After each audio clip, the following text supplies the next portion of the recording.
La lutte contre le djihadisme est plus que jamais à l'ordre du jour. Actuellement, à l'Assemblée nationale est discuté un projet de loi sur le renseignement.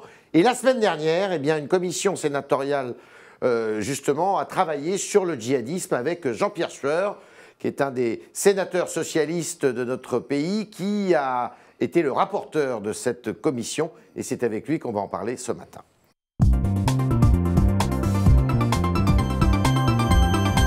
Sénateur du Loiret. Bonjour, monsieur Jean-Pierre Sueur. Bonjour Yves Tréhard. Alors, il y a ce projet de loi, avant qu'on ne vienne sur votre sujet, ce projet de loi sur le renseignement, est-ce que ce projet vous convient dans son enveloppe globale? Vendredi dernier, j'ai été dans le Loiret, dans un petit village qui s'appelle Accou, à l'enterrement d'une dame âgée qui n'avait jamais fait de voyage. Et ses enfants lui ont offert un voyage, une croisière en Méditerranée, avec une escale à Tunis. Elle s'est retrouvée au musée du Bardo. Là, elle a été blessée très gravement. Elle a vécu des jours d'agonie à Tunis avant de mourir. Ouais. Voilà la réalité. Et cette réalité-là, elle touche de manière aveugle n'importe qui.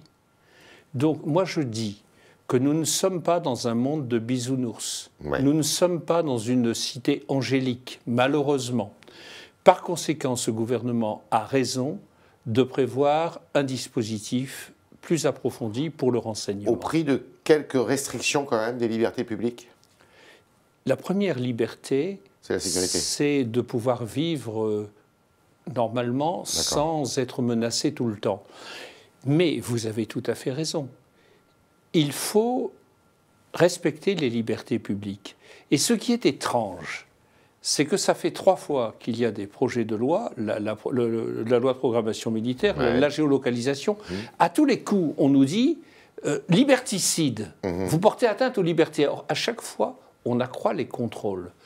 Vous savez très bien, Yves Tréhard, qu'aujourd'hui, les services de renseignement fonctionnent sans qu'il y ait d'encadrement légal, législatif. En fait, on ne fait que légaliser souvent ce qui existait déjà. On met un encadrement législatif et on crée une instance de contrôle, un conseil national, une haute autorité, qui sera composée de magistrats et de parlementaires et qui pourra tout contrôler. Néanmoins, on s'aperçoit que le Premier ministre a des pouvoirs, on va dire, exorbitants, néanmoins, et qu'en cas d'urgence, par exemple, c'est lui qui décide seul, et que cette commission n'a pas de pouvoir sur son Quand action. Vous apprenez à 10 h qu'il y a risque d'attentat à 10h30, vous ne pouvez pas réunir 3 commissions. Et il faut comprendre cela, moyennant quoi, je tiens à vous dire que ce projet n'est pas voté. Il n'est voté ni à l'Assemblée, et il n'est pas voté au Sénat, et je peux vous dire que nous, sénateurs, nous allons éplucher chaque ligne de manière à trouver le bon équilibre. Sécurité, liberté, parce que la plus grande victoire des terroristes serait de nous faire renoncer à nos libertés, au respect de la vie privée, des données personnelles. Alors, on va arriver à votre sujet, qui est quand même connexe, c'est le même sujet. Donc la lutte contre le djihadisme et qu'est-ce qu'on fait de ceux qui reviennent notamment sur notre territoire. Et vous êtes très soucieux de du traitement réservé notamment à ceux qui sont en détention dans les prisons. Vous dites qu'il n'y a pas assez de renseignements à l'intérieur des prisons et vous dites qu'il n'y a pas un suivi suffisant de ceux qui sont condamnés et qui sortent de ces prisons. C'est tout à fait clair. Commençons par la prison. Il y a en France un bureau du renseignement pénitentiaire. Est-ce que vous savez combien il y a de personnes? Alors, je le sais depuis que vous l'avez dit, 13. 13, pour toute la France. Nous sommes allés visiter la plus grande prison d'Europe, celle de Fleury-Mérogis, il y a une personne. Une personne. Avec un gardien qui l'aide, avec un surveillant. Mais alors qu'il y a 60 000 détenus en France, il faut le dire. Alors, je précise que l'une des causes de la radicalisation, l'une des causes principales, c'est le séjour en prison. D'ailleurs, on peut parler des personnes qui ont fait des attentats au mois de janvier. La prison, et celle de Fleury-Mérogis, a été le lieu où ils ont pris les contacts, où ils se sont radicalisés. Donc, à partir du moment où il y a une forte radicalisation en prison, il est normal qu'il y ait un renseignement. Cela dit, vous demandez le triplement. Le triplement au minimum. Au minimum. Au minimum. Et pourquoi? Alors, je précise, Ce n'est pas le rôle des surveillants pénitentiaires que de faire du renseignement. Ce n'est pas leur boulot. Ça serait qui alors qui ferait ça? Des personnels spécialisés dans le renseignement. Et c'est tout. Alors c'est absolument indispensable. De même que sur la fameuse question de savoir s'il faut regrouper toutes les personnes radicalisées ou les disperser. Vous êtes dubitatif là-dessus, je crois. Non, on a une position qui est très claire. Si vous les concentrez toutes, nous avons interrogé les surveillants. Ils nous disent que ça va être des cocottes minutes et on ne va pas maîtriser. Si vous les dispersez, vous allez encourager la radicalisation. On propose des unités de 10 à 15 personnes avec encellulement individuel. Je vais répondre maintenant par rapport à ceux qui reviennent. Alors, ceux qui reviennent, il y a deux catégories. Ils tiennent des discours souvent stéréotypés de repentance, vrais ou fausses. S'il y a eu des actes de terrorisme à l'étranger et auxquels ils ont été mêlés, auxquels ils ont participé, aussi, ça c'est difficile. Ça c'est le rôle de la justice que de savoir. La justice sanctionne. S'il n'y a aucun acte de terrorisme, il faut une surveillance. Et si la personne s'est véritablement repentie, alors il faut l'accueillir. Et elle peut être très utile... Dans le renseignement. Non, dans le renseignement, mais pour déjouer la radicalisation. Parce que, dans ce rapport, je le présente, nous disons que la France, elle a un temps de retard. Voyez-vous, dans les autres pays d'Europe, on a commencé à s'occuper au problème en 2012, à s'occuper du problème. Nous, en 2014. Le nombre de Français qui sont aujourd'hui en Syrie et en Irak est égal à 1432 recensés au 9 mars. Hier, vous disiez davantage. Recensés. Donc, par rapport à ça, à toutes ces personnes qui sont en cours de radicalisation, il faut des cellules dans les préfectures pour surveiller, pour recenser les cas, et surtout des référents, des personnes qui s'occupent de chaque personne. Mais alors, vous parlez pénitentiaire, vous parlez du suivi. Je parle de prévention. De prévention.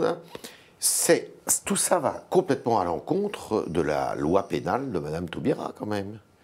D'ailleurs, que vous avez encouragé, vous, au Sénat. Je ne vois pas en quoi. Bah, si, parce qu'ils sont mieux quand même à l'ombre, si je puis m'exprimer ainsi, que dehors. Mais ne soyons... Et puis, on n'a aucun moyen, on le sait bien, la loi Taubira, c'est le problème. Ne soyons pas, Yves Tréhard, ne soyons pas angéliques. J'ai dit, vous avez des personnes qui reviennent. Vous avez des personnes qui commettent des actions violentes. La réponse s'appelle la prison. Point. Vous avez des personnes qui sont en prison pour des tas d'autres motifs et qui sortent de prison. Il faut les prendre en charge. Et par rapport aux terroristes ou à ceux qui ont été mêlés à des actions terroristes, je suis très clair. Si elles sortent de prison, un jour, il faut préparer la sortie, il faut un suivi à la sortie et il faut un fichier avec toutes les personnes qui ont été condamnées pour cause de terrorisme. Il faut recruter des magistrats, alors là. Il faut recruter des juges. Alors, dans le rapport, nous demandons des moyens. Parce que... Mais la France n'a plus d'argent. Non, mais attendez. On paie un plan Vigipirate qui est très coûteux. Très coûteux. Et on a raison de le faire. Nous demandons plus de moyens pour le renseignement pénitentiaire, pour la surveillance d'Internet, pour le renseignement territorial, et pour quelques autres sujets. Donc il faudrait un Vigipirate de la judiciaire. Non, il faut des moyens concrets dans différents domaines, parce que c'est un... Vous savez, notre rapport, il s'appelle « Pour une réponse globale et sans faiblesse ». Il faut des moyens. Alors si on me dit que ça coûte cher, je dirais que si on ne fait pas ce que nous disons, ça coûtera plus cher encore, et pas seulement en argent. Jean-Pierre Sueur, deux petites questions pour finir. Est-ce qu'il faut aussi recruter des aumôniers dans les prisons en nombre supplémentaire? Mais bien sûr. Vous avez 180 aumôniers musulmans dans les prisons et plus de 600 aumôniers catholiques. Bon, il n'y a pas assez d'aumôniers. Et comme les aumôniers des prisons, ils sont agréés, donc ils ont un statut. Ce n'est pas comme les imams, ils ont un statut. Il faut qu'ils soient agréés effectivement après une enquête sérieuse et il faut qu'on exige d'eux qu'ils aient une formation de telle manière qu'ils défendent autre chose que la radicalisation, évidemment. Alors là, on sort un peu des prisons, on va dans les mosquées. Il y en a certains qui disent qu'il faut que les prêches se fassent en français. Oui, alors nous n'avons pas retenu cette proposition, je vais vous dire pourquoi. Parce que il existe dans ce pays une liberté religieuse. Oui. C'est une liberté qui est reconnue par la Constitution. Oui. Si vous dites qu'il faut que les cultes se passent dans les mosquées en français, il faut que ce soit aussi le cas dans les églises catholiques. Donc le latin disparaît. Et l'hébreu dans les synagogues. Et l'hébreu disparaît des synagogues. Et les paroisses polonaises de Paris, lituaniennes, russes, etc. Donc, si on fait une loi pour dire cela, forcément, il y aura une infraction à la loi. Il y aura une question prioritaire de constitutionnalité. Et si c'est supprimé par le Conseil constitutionnel, déclaré inconstitutionnel, on aura perdu notre temps. C'est pourquoi il y a d'autres mesures que les 110 qui sont là, qui auraient pu être ajoutées, bien sûr, mais j'ai préféré proposer à la commission qui m'a suivi, puisque le rapport a été adopté à l'unanimité, prendre les 110 mesures sur lesquelles tout le monde est d'accord, qui sont concrètes, précises. Le but, c'est que tous ceux qui lisent ce rapport, et je pense que nos amis du gouvernement l'ont déjà lu et vont le lire, en tirent parti pour lutter efficacement contre ce fléau. Le nombre de personnes qui sont parties en Syrie et en Irak depuis la France a augmenté de 84% en un an. Donc Yves Tréhard, vous le savez, d'ailleurs je vous remercie de m'avoir invité parce que vous savez que c'est important, vous en parlez dans votre journal, il y a là un fléau par rapport auquel il faut une mobilisation de tous. Voilà, c'était le talk de Jean-Pierre Sueur, le talk Le Figaro de Jean-Pierre Sueur, qui fait très bien le pitch d'ailleurs lui-même. Il faut lire son rapport, c'est pas uniquement le sien, mais il en a été le rapporteur sur la lutte contre le djihadisme, 110 propositions qui sont formulées. Il propose notamment de renforcer le suivi de ceux qui sont dans les mouvances djihadistes en sortant de prison ou qui reviennent des zones de combat. Et puis il mène une réflexion dans ce rapport et des propositions sont données sur le traitement de ces djihadistes en prison.